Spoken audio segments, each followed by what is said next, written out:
fitnah dan pencemaran. Ada fitnah pencemaran kepada mungkin kita yang telah terlapor. Yang itu akan menjadi bahan buat kita untuk melaporkan balik pencemaran dan fitnah. Saya kira ini modal kuat hukum untuk memukul dan mengalahkan. Cemarkan yang disebut-sebut orang besar di belakangnya, ada inisial biru, gitu kan, ada inisial yang lain-lain yang kemudian telah menimbulkan reaksi. Saya kira itu pun tercemarkan dan terfitnah. Yang ketiga, yang tercemarkan dan terfitnah polisi.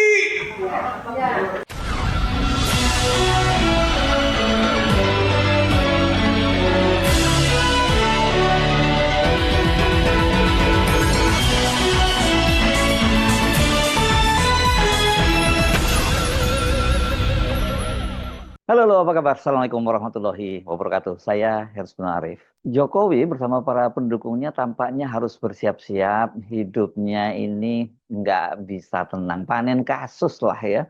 Kendati berhasil menjadikan setidaknya 12 orang aktivis, ada wartawan, juga itu menjadi tersangka karena dikriminalisasi karena katanya melakukan fitnah terhadap dugaan ijazah palsu Joko Widodo. Alih-alih mereka ini jera dan mundur teratur, tapi mereka ini malah masih terus melakukan perlawanan terhadap Jokowi, bahkan melakukan serangan balik ini. Para aktivis yang diwakili oleh tim advokasi anti kriminalisasi dan aktivis ini hari Senin kemarin melayangkan somasi kepada Joko Widodo dan pihak-pihak lain yang telah menyebarkan fitnah bahwa isu ijazah palsu ini diduga adalah di-backing orang besar ya. Bahkan sebenarnya kalau dari sisi Joko Widodo dan para pendukungnya bukan hanya ijazah palsu, tetapi juga terhadap gerakan pemakzulan yang dilakukan oleh purnawirawan. Jadi kalau Jokowi dan pendukungnya menggunakan delik fitnah untuk melakukan kriminalisasi, maka sekarang dia ini juga harus bersiap-siap menghadapi jerat hukum yang berkaitan dengan kasus yang sama, yakni menggunakan delik fitnah.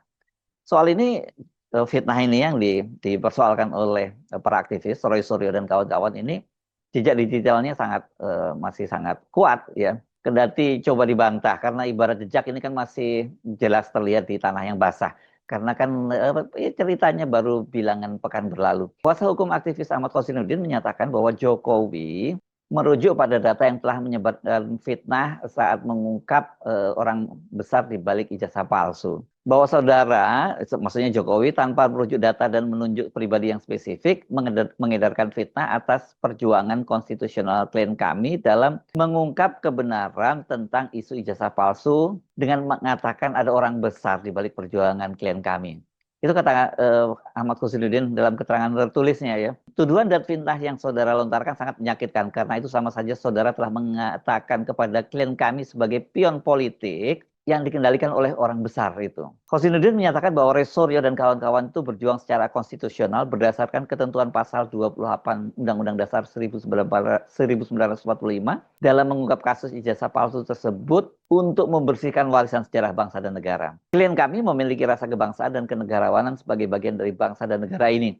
Melalui perjuangan mengungkap kasus ijazah palsu untuk membersihkan legasi sejarah bangsa dan negara Indonesia dari nota hitam kelam akibat pernah dipimpin Presiden 2 periode berijazah palsu. Berdasarkan hal tersebut, Ahmad Khosinuddin meminta Jokowi mencabut pernyataannya ada orang besar di balik upaya Roy Suryo mengungkap kasus ijazah palsu tersebut.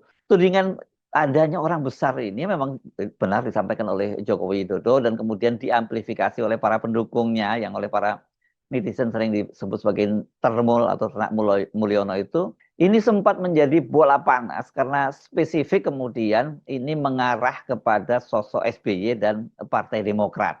Soal ini yang membuat kemudian Partai Demokrat juga berang dan sudah langsung dibantah oleh Ketua Umum Partai Demokrat Agus Harimurti Yudhoyono yang menyebutnya sebagai fitnah besar. Pernyataan serupa juga disampaikan oleh Ketua Fraksi Partai Demokrat di DPR RI, sekaligus Wakil Ketua Umum Partai Demokrat Edi Baskoro Yudhoyono yang menyatakan bahwa Partai Biru berada di balik ijazah palsu Presiden Jokowi itu adalah itu merupakan sebuah fitnah fitnah yang keji, sesat, dan upaya adu domba politik yang tidak berdasar. Kami dari Partai Demokrat menanggapi dengan tegas tuduhan bahwa Partai Biru adalah dalang dibalik isu ijazah palsu Presiden Joko Widodo. Tuduhan itu adalah fitnah keji, tidak berdasar, dan merupakan pembunuhan karakter terhadap institusi politik yang sah. Kami menolak keras segala bentuk politisasi kebohongan demi kepentingan sempit, dan Partai Demokrat katanya tidak memiliki keterkaitan apapun dengan isu tersebut. Saudara Roy Suryo itu bukan bagian lagi dari Partai Demokrat sejak tahun 2019, dan pernyataannya adalah sikap pribadi dan tidak mencerminkan pandangan atau kebijakan partai. Ibas, itu Edi Baskoro ini mengancam tidak tertutup kemungkinan mereka mengambil langkah-langkah hukum. Ini memang ramai sekali ya soal ini, karena kelihatannya mungkin ini secara serampangan, karena dilihat bahwa ada Roy Suryo di situ yang pernah jadi politisi Partai Demokrat, bahkan pernah jadi menteri di Pak SBY, kemudian ini ada kaitannya dengan Partai Demokrat dan Pak SBY. Padahal kan Roy Suryo hanya salah satu, banyak sekali aktivis yang terlibat di situ. Ada Dr. Resmond, ada Dr. Tifa, dan banyak puluhan lainnya aktivis yang sama sekali tidak ada afiliasinya dengan partai-partai politik, bahkan partai-partai politik tertentu sejauh ini kalau kita lihat anatominya, karena saya juga sedikit bergaul dengan mereka ini, nggak ada nih campur tangan partai politik sama sekali. Apalagi kemudian Demokrat yang dituduh secara spesifik bahwa kemudian partai-partai politik itu mengambil manfaat, ya sedikit-sedikit main, ya itu normal-normal saja, tapi bukan berarti mereka yang berada di balik ini. Dan sementara kalau dalam kasus soal pemakzulan, itu kan gerakan dari para purnawirawan yang sekarang juga mendapat dukungan secara luas dari para civil society.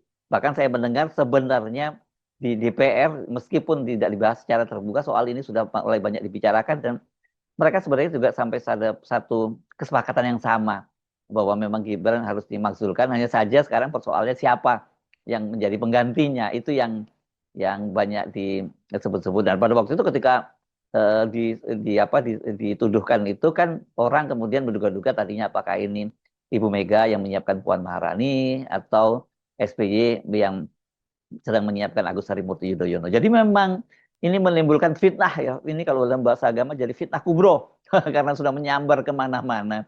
Nah, melihat kemarahan dari Partai Demokrat, kemudian Kaisang itu kan segera mengambil langkah, dia ini jadi pemadam kebakaran, dan dia membantah bahwa Joko Widodo itu pernah menyebut nama SBY, dan dia mengklaim bahwa hubungan antara keluarganya Jokowi dan keluarga SBY itu sangat baik. Bahkan ketika Pak SBY sedang sakit di rumah sakit itu dan dirawat di rumah sakit, maksud saya Gibran, Wakil Presiden Gibran Rakabuming juga menjenguknya gitu.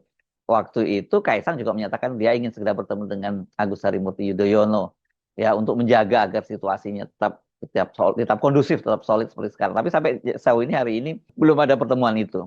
Kendati tidak menyebut langsung nama SBY, tapi tampak sekali isu itu dikelola dan diorkestrasi oleh Jokowi, atau setidaknya dari Solo, dan ya mau nggak mau itu memang asosiasinya yang diserang adalah SBY dan Partai Demokrat. Soal ini muncul pertama kali justru dari mulut Jokowi sendiri ketika dia bicara kepada wartawan, dalam tanda petik ya, ini yang suka mangkal di rumahnya itu di kawasan Sumber Solo pada tanggal 14 Juli.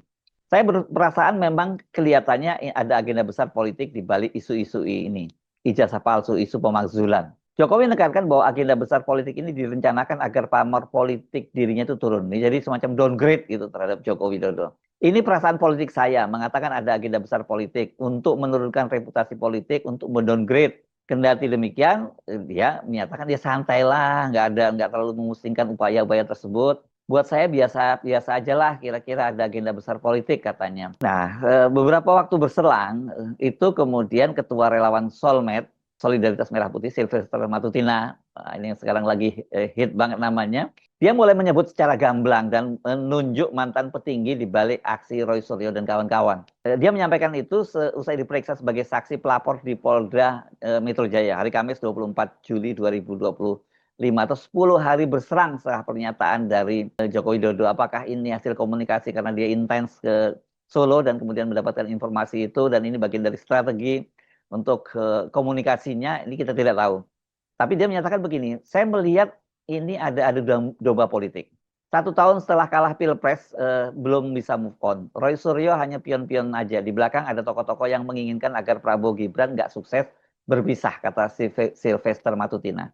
Mereka ingin menggantikan dengan anaknya. Ini mantan petinggi Republik ini. Itu jelas ya, menyebutkan ingin menggantikan dengan anak-anaknya. Dan setelah dikonfirmasi siapa pihak yang yang dimaksud berada di balik Roy Suryo dalam kasus ijazah palsu itu, dia menyatakan ya mereka-mereka ini penuduh ijazah palsu dan pemakzulan. Nah, pemakzulan dan ijazah palsu kan kemudian karena dasar-dasarnya nggak ada sama sekali, semua zong, semua nol. Kalau kita telaah hukum nggak ada kata dia.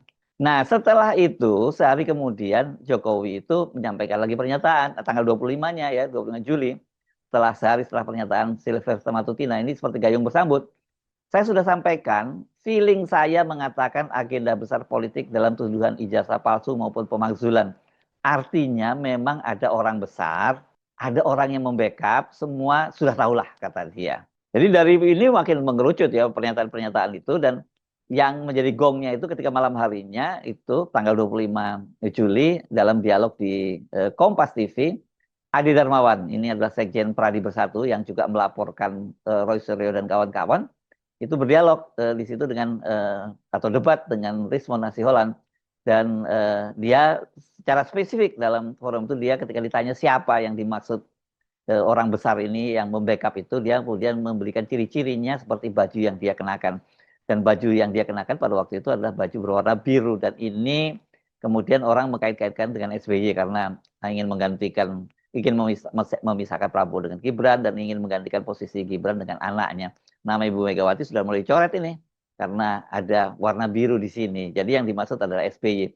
Itulah yang kemudian menimbulkan reaksi yang keras dari Partai Demokrat dan ini kemudian geger. Ya, dan kelihatan sekali kalau kemudian Jokowi dan para pendukungnya balik badan ini. Mereka tidak menduga kalau reaksinya seperti itu ya, karena reaksinya ini bukan hanya mereka yang dituduh dalam hal ini Partai Demokrat, tapi juga dari publik. Responnya sangat negatif terhadap apa yang dimainkan oleh isu yang dimainkan oleh Jokowi dan para pendukungnya. Makanya kemudian Kaisang kan segera menetralisir dan menyatakan ingin segera bertemu dengan AHY itu. Nah kalau dari sisi kronologis, kendati tidak menyebut nama, tapi dia menyebut orang besar di belakang isu ijazah Jokowi dan pemakzulan Gibran. Dan dari pernyataan relawannya yang belakangan sangat intens bolak-balik Jakarta Solo, ya nggak salah kalau publik menduga ini orkestrasi Jokowi. Dan karena itu para aktivis khususnya Roy Suryo merasa difitnah gitu ya. Roy benar seperti dikatakan oleh Ibas itu memang pernah jadi petinggi di Demokrat, pernah jadi pejabat tinggi negara juga karena pernah jadi menteri.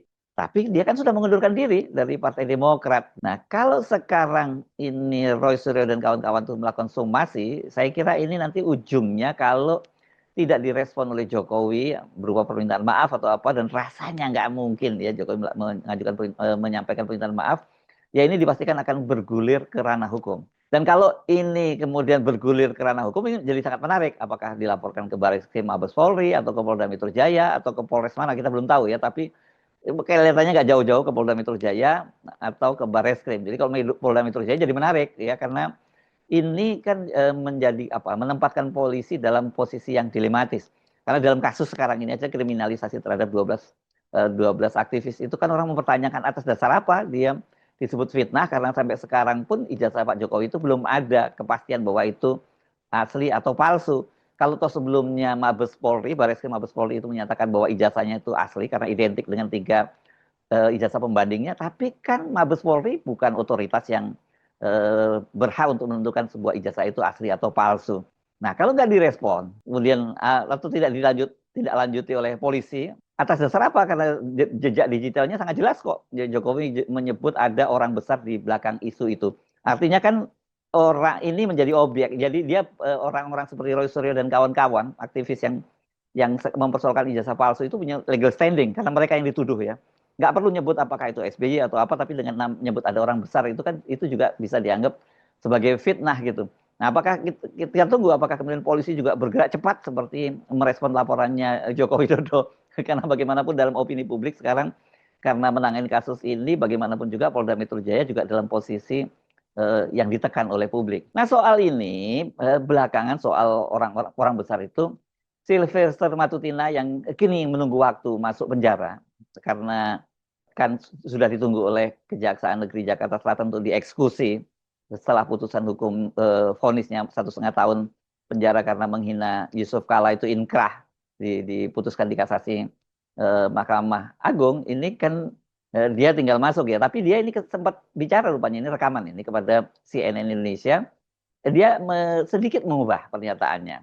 Kita udah tahu ya kan, Pak Prabowo saya yakin juga tahu lah. Ini mulai menyeret Pak Prabowo ini di podcast What the Fact Politics di CNN itu Senin malam. Tapi ini rekaman ini. Sylvester nggak menyebut siapa sosok itu. Dia hanya memberikan klaster kepada orang-orang yang berada di balik isu tersebut. Pertama, kata Sylvester, mereka adalah barisan sakit hati. Nah, ini gampang banget nyebut barisan sakit hati. Kedua, orang-orang yang pernah dicopot jabatannya oleh Joko Widodo. Yang ketiga, mereka yang meminta jabatan namun tidak mendapatkannya. Oh, kalau dia kan minta jabatan dan dikasih komisaris ya. Dan Sylvester mengaku mengenal orang-orang tersebut dan salah satunya adalah bekas jenderal yang terlibat dalam isu pemakzulan Wakil Presiden Gibran Rakabuming. Siapa nih maksudnya? Karena di pemakzulan itu kan banyak sekali jenderal di situ ya. Ada yang bintang 4, ada bintang 3, bintang 2, kolonel juga banyak banget kan gitu ya. Kalau yang berseteru dengan dia atau bukan berseteru dengan dia yang pernah dia hina itu ada Jenderal Sunarko, mantan Danjen Kopassus, dan dia ini yang membacakan pada waktu itu tuntutan dari para purnawirawan itu. Ada 8 tuntutan dan poin ke-8 berkaitan dengan pemakzulan Gibran.